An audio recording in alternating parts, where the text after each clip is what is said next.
home just getting this thing up off the ground for sure. But I can't think of something more valuable to do than and really have to just resonate with what the fellow from Mozilla said, that it's important for us to try to find our voice and raise it and keep it raised, because I mean it's crazy to me that I think Feinstein's office is in this building over here, right? 2 blocks away, and when I put this new effort together, hypothesis, I went and tried to find the smartest people that I knew to help me think through the challenges of what it was going to take to really effectively bring this off. Put together an advisory team. But the fact that Feinstein would co-sponsor a bill that has such profound impact on the people, not only in the city that she happens to live in. Somebody can go in the social stream and let me know how the that, video and not audio is ask sounding. for I'd the appreciate advice that. and seek the counsel of some extraordinarily brilliant people, and have the audacity and gall to do that is incredible to me. I just can't imagine running an organization or a senator officeship or anything, any kind of function at a serious professional level like that. So hopefully our voices will make it over into her office. That's right. Thank you very much, Dan. I really appreciate it. We got a new microphone? Excellent. Can you hear me now? Hello, hello, is this thing on? Hello, hello, hello? Can you guys hear me in the back? Testing 1, 2. Try the veal. Thank you. Tip your waitress. Which one's better, this one or this one? First one. Thank you. Alrighty, our next speaker, I believe you may have heard of him. It's actually a tech investor. You're not gonna? We're gonna keep on talking? Next one. Alrighty, can I interview somebody else? Tarek. So we have people here today. How many people work for a nonprofit? How many people work for a nonprofit? Wikipedia, Mozilla, nonprofits. Thank you very much. Internet Archive, nonprofit. Not Silicon Valley Paymasters, thank you very much. How many people work for or are trying to start a startup? Woo! Are you guys job creators? Yes! Would you rather be building companies? Yes! Why did you get out of bed? To stop PIPA and SOPA.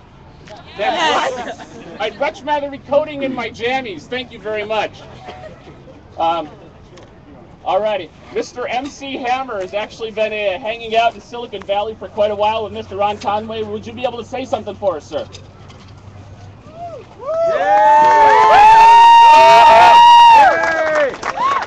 Thank you very much, and I really don't consider myself saying something, for you. I'm actually saying it on behalf of myself and many other content creators who understand that innovation gives us an opportunity to impact the world from our perspective, and we don't want people who spend their days legislating to try and control creativity. We don't want them to stifle creativity. We watch jobs be created as a result of the internet, and we're excited about that. And to turn around and put that control into the hands of big business, who specializes in clogging up the pipeline, who specializes in taking years and years to answer simple questions, let alone complex questions.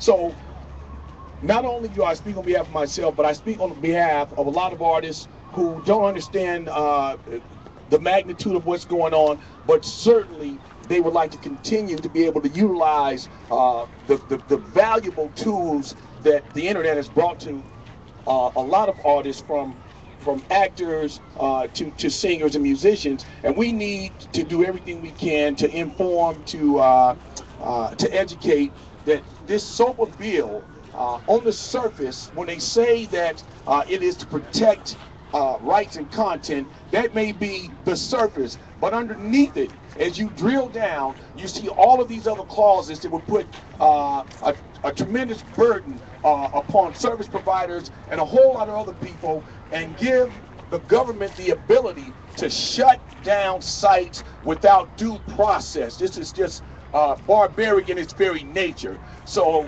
stop SOPA, get out, educate, and let innovation continue to be above legislation and job creation continue. This is a growth engine economy here on the tech side, and we want that to continue, so stop SOPA.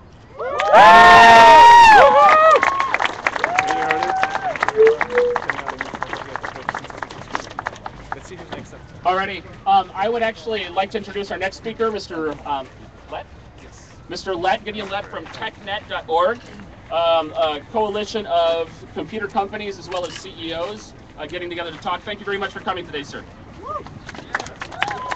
I don't know if I can follow the hammer, but I am Gideon Lett. I lead the political programs for TechNet. We're the nation's top bipartisan political network of CEOs working to promote technology-led innovation. We were founded 15 years ago to give Silicon Valley and America's technology industry a bigger voice in the policy debate, and we're so proud to be standing among your ranks today, working to discuss this most important issue before us.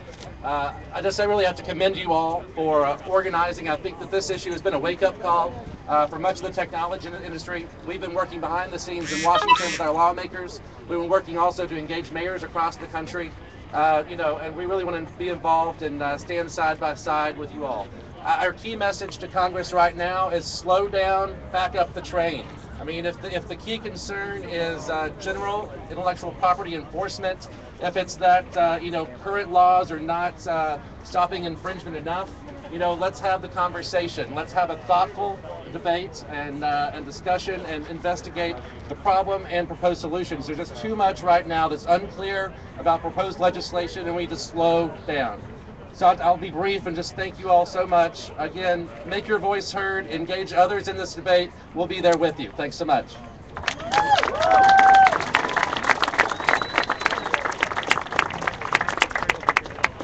Alrighty, what's coming up? Your name, sir? Kareem Khan with Bear Started Networks, US Angels Inc. So I'm a person who worked on the iTunes price model. I sit on the angel board. I'm leaving now to screen companies. We're funded. So for those who think, well, it's an abstract, by killing, SOPA kills access to users. For public information that we need for things like the crisis camps, which we worked on to save people's lives in Haiti. And also things like startups and nonprofits who need to crowdfund or get information out and get users so that advertisers and other supporters can allow them to be sustainable. And that's the only part of this economy that's growing, honestly. So if we want to kill the goose that lays the golden egg, they can try. But I'm going to tell you like this. We got lobbyists too. And last thing my Google guys, and I deal with one of the YouTube founders and my hiphop.com guys like Comment, Most Def, and others. We got a company that's boosting their content. Literally, if you're not going to go with what we do, we'll just pay somebody else to take your job. It's that simple, because we cannot fix our economy and our infrastructure if we kill this. And we don't need more restriction. We actually need to implement the laws we have, like the Constitution. Thank you very much. Thank you. Thank you very much. I think another story that actually isn't told that often is the number of people that actually come to Silicon Valley and San Francisco from overseas. How many are from overseas? How many people grew up overseas? Did you come here because of the weather?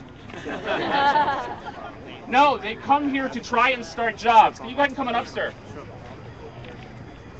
Your name is? Vincent Turner. Vincent, where are you from? Australia, if you can't tell. Vincent, why did you come to Silicon Valley and San Francisco? 2 years ago, in 2008, when the economy everywhere was starting to go south, I commented to a friend's mum who's from Indiana how difficult that would be from America, and her response was, watch, because America will be the first to innovate out of this problem. About a year later, I moved to the US to start a startup in financial services, as it happens.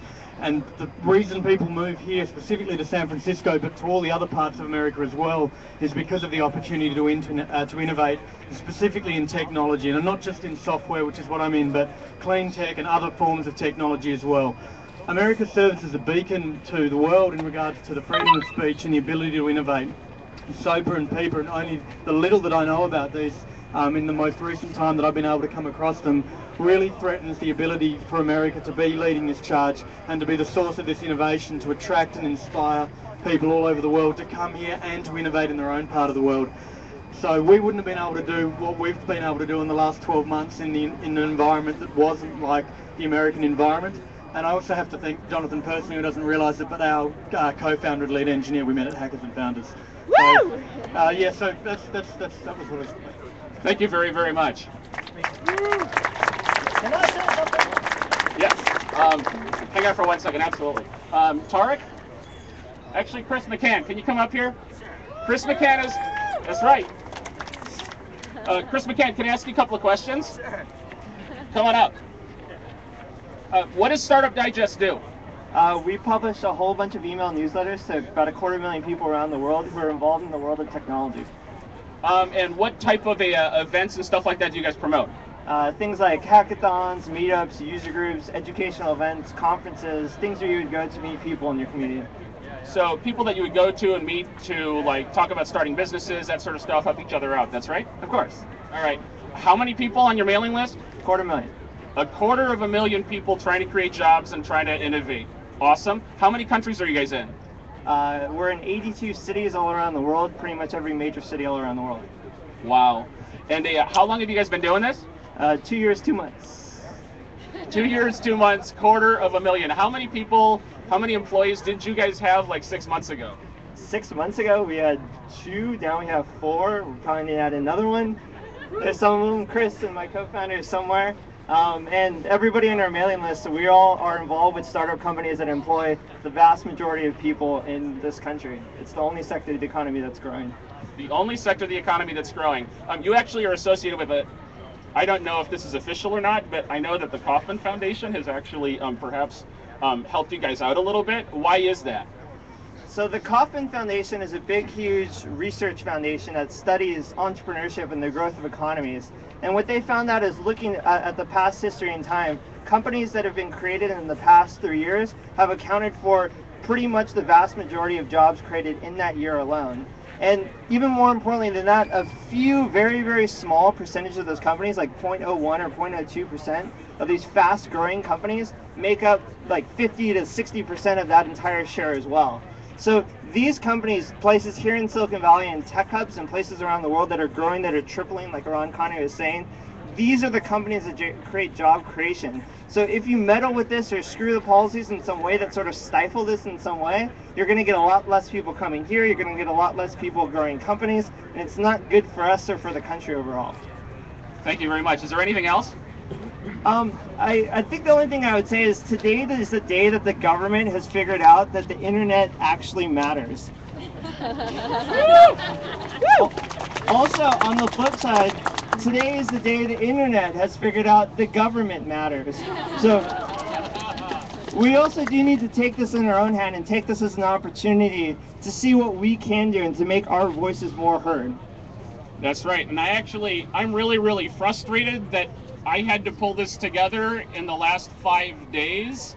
Chris helped me, Nisha helped me, a lot of these community organizations that you guys actually promote in your email just kind of got together and said, what in the world do we do? We've got to do something, which is why we gathered here to kind of put a little bit of a public face and try to put names to the 2- and 3-person, the 4-person startups that we hang out with all the time, that you guys talk to all the time, that are actually creating jobs, that are trying to innovate.